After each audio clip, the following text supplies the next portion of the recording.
मैहर में सांसद का नया दांव। संसदीय कार्यालय खोलने के पीछे राजनीतिक संतुलन या सत्ता का खेल। मध्य प्रदेश के सतना लोकसभा क्षेत्र के अंतर्गत आने वाले मैहर में सांसद गणेश सिंह द्वारा एक नया संसदीय कार्यालय खोले जाने की खबर ने स्थानीय राजनीति में हलचल मचा दी है। इस कदम ने न केवल क्षेत्र की जनता बल्कि मैहर विधायक श्रीकांत चतुर्वेदी को भी असहज कर दिया है। आखिर सांसद ने 5वीं बार सांसद बनने के बाद ही मैहर में कार्यालय खोलने का फैसला क्यों लिया? क्या यह मैहर की नवगठित जिला स्थिति को देखते हुए उठाया गया कदम है या इसके पीछे क्षेत्र की राजनीति में संतुलन बनाने की रणनीति है? आइए इस खबर को विस्तार से समझते हैं। मैहर में संसदीय कार्यालय, जरूरत या रणनीति? सतना लोकसभा क्षेत्र के सांसद गणेश सिंह, जो 5 बार से इस क्षेत्र का प्रतिनिधित्व कर रहे हैं, ने हाल ही में मैहर में एक नया संसदीय कार्यालय खोला है। यह कार्यालय मैहर नगर पालिका अध्यक्ष के पति संतोष सोनी और संजय राय को प्रभारी बनाकर शुरू किया गया है। सतना लोकसभा क्षेत्र में मैहर, अमरपाटन, रामनगर और अन्य तहसीलें शामिल हैं और सांसद को अपने क्षेत्र में कहीं भी कार्यालय खोलने का अधिकार है। लेकिन सवाल यह उठता है कि पिछले 4 कार्यकाल में मैहर में ऐसा कार्यालय क्यों नहीं खोला गया? स्थानीय लोगों और राजनीतिक विश्लेषकों का मानना है कि यह कदम मैहर के नए जिला बनने के बाद क्षेत्र की राजनीति में संतुलन बनाने की कोशिश है।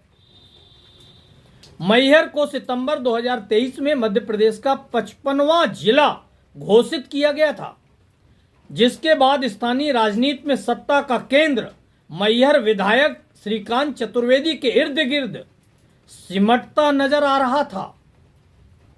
मैहर विधायक की नाराजगी, सत्ता पर एक छत्र नियंत्रण की चाहत। मैहर विधायक श्रीकांत चतुर्वेदी, जो भारतीय जनता पार्टी भाजपा से हैं, ने मैहर के जिला बनने के बाद क्षेत्र की राजनीति पर मजबूत पकड़ बनाई थी। सूत्रों के अनुसार विधायक चाहते थे कि मैहर जिले की पूरी राजनीति उनके नियंत्रण में रहे। यहां तक कि पूर्व मंत्री और अमरपाटन से हारे हुए विधायक रामखिलावन पटेल को भी कोई खास तवज्जो नहीं दी जा रही थी। एक घटना में रामनगर में रामखिलावन पटेल को अपनी मांगों के लिए धरने पर बैठना पड़ा था, जो यह दर्शाता है कि सत्ताधारी दल के नेताओं की भी सुनवाई नहीं हो रही थी। वहीं अमरपाटन से कांग्रेस विधायक राजेंद्र कुमार सिंह जैसे विपक्षी नेताओं की स्थिति तो और भी कमजोर थी। ऐसे में सांसद गणेश सिंह द्वारा मैहर में संसदीय कार्यालय खोलना और संतोष सोनी व संजय राय जैसे उन नेताओं को प्रभारी बनाना जिनकी विधायक से बिल्कुल नहीं बनती, एक सोची समझी रणनीति मानी जा रही है। स्थानीय लोगों का कहना है कि यह कदम विधायक के एक छत्र प्रभाव को कम करने और क्षेत्र में अन्य नेताओं को मजबूत करने की कोशिश है। संसदीय कार्यालय का प्रभाव, जनता का विभाजन और नेताओं की नाराजगी। संसदीय कार्यालय के खुलने से पहले मैहर में किसी भी समस्या के समाधान के लिए लोग विधायक श्रीकांत चतुर्वेदी के पास ही जाते थे। यह स्थिति उनकी मजबूरी भी थी, क्योंकि क्षेत्र में कोई अन्य प्रभावशाली नेतृत्व मौजूद ही नहीं था। लेकिन अब संसदीय कार्यालय के खुलने के बाद जनता का एक हिस्सा, एक बहुत बड़ा हिस्सा सांसद के कार्यालय की ओर रुख करने लगा है। इससे विधायक के दरबार में भीड़ कम हो रही है, जिसे वे व्यक्तिगत अपमान के रूप में देख रहे हैं।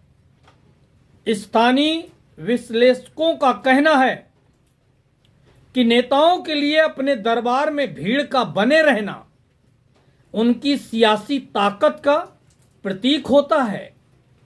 चाहे लोगों की समस्याओं का समाधान हो या न हो, भीड़ का बने रहना नेताओं के लिए काफी महत्वपूर्ण है।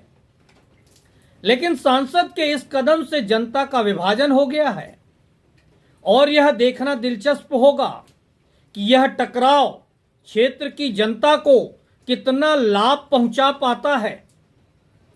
मैहर की राजनीति सत्ता और संतुलन का खेल। मैहर के जिला बनने के बाद क्षेत्र में सत्ता का केंद्र बदल गया है। पहले सतना जिले का हिस्सा रहे मैहर में खनिज, राजस्व, औद्योगिक क्षेत्र और अन्य संसाधनों का बड़ा हिस्सा था, जो अब मैहर जिले के अधीन हो गया है। इससे सतना जिले को आर्थिक नुकसान भी हुआ है और मैहर की राजनीतिक अहमियत काफी बढ़ गई है।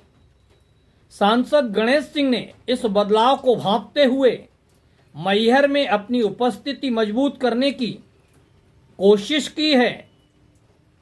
सूत्रों के अनुसार सांसद ने पहले भी मैहर की राजनीति में संतुलन बनाने की कोशिश की थी, लेकिन विधायक की मजबूत पकड़ के आगे उनके प्रयास कमजोर पड़ रहे थे। संसदीय कार्यालय का खुलना और संतोष सोनी व संजय राय जैसे नेताओं को जिम्मेदारी देना इस बात का संकेत है कि सांसद अब मैहर में अपनी सियासी जमीन मजबूत करना चाहते हैं। क्या कहते हैं स्थानीय लोग? मैहर के निवासियों में इस कार्यालय को लेकर मिली जुली प्रतिक्रिया है। कुछ लोग इसे सांसद की जनता के प्रति जवाबदेही और क्षेत्र के विकास के लिए सकारात्मक कदम मान रहे हैं। एक स्थानीय दुकानदार ने कहा, अब हमें अपनी समस्याओं के लिए सिर्फ विधायक पर निर्भर नहीं रहना पड़ेगा। सांसद का कार्यालय खुलने से हमें एक और रास्ता मिला है। वहीं कुछ लोग इसे सत्ताधारी दल के भीतर की खींचतान का परिणाम मानते हैं। एक सामाजिक कार्यकर्ता ने कहा, यह सब सत्ता का खेल है। नेताओं को जनता की समस्याओं से ज्यादा अपनी ताकत बनाए रखने की चिंता है। अगर यह कार्यालय वाकई जनता के हित में काम करेगा, तभी इसका फायदा होगा। अब बात करते हैं विधायक की कार्यशैली, कांग्रेस स्टाइल या सत्ता की भूख। सूत्रों का दावा है कि मैहर विधायक श्रीकांत चतुर्वेदी की कार्यशैली को लेकर भी सवाल उठ रहे हैं। भले ही वे भाजपा से हैं, लेकिन उनकी कार्यशैली को कुछ लोग कांग्रेस स्टाइल कह रहे हैं, जिसमें एक छत्र नियंत्रण और अन्य नेताओं को हाशिए पर रखने की प्रवृत्ति शामिल है। यह बात सांसद के लिए भी चिंता का विषय रही होगी, क्योंकि मैहर में उनकी अपनी सियासी पहचान को चुनौती मिल रही थी। अब आगे क्या होगा? मैहर में सांसद के संसदीय कार्यालय का खुलना न केवल स्थानीय राजनीति में एक नया मोड़ लाया है, बल्कि यह सतना लोकसभा क्षेत्र में सत्ता के संतुलन को भी प्रभावित कर सकता है। यह देखना दिलचस्प होगा कि सांसद और विधायक के बीच यह टकराव जनता के लिए कितना लाभकारी साबित होता है। क्या यह कार्यालय वाकई जनता की समस्याओं का समाधान करेगा या सिर्फ सियासी सहमत का हिस्सा बनकर रह जाएगा? इस पर आप क्या सोचते हैं? क्या सांसद का यह कदम मैहर की जनता के लिए वरदान साबित होगा या यह सत्ताधारी दल के भीतर की खींचतान का परिणाम है? इस खबर ने मैहर की राजनीति में एक नई बहस छेड़ दी है। अपने विचार साझा करें और बताएं कि क्या यह कदम क्षेत्र के विकास को नई दिशा देगा या सिर्फ सियासी खेल का हिस्सा है।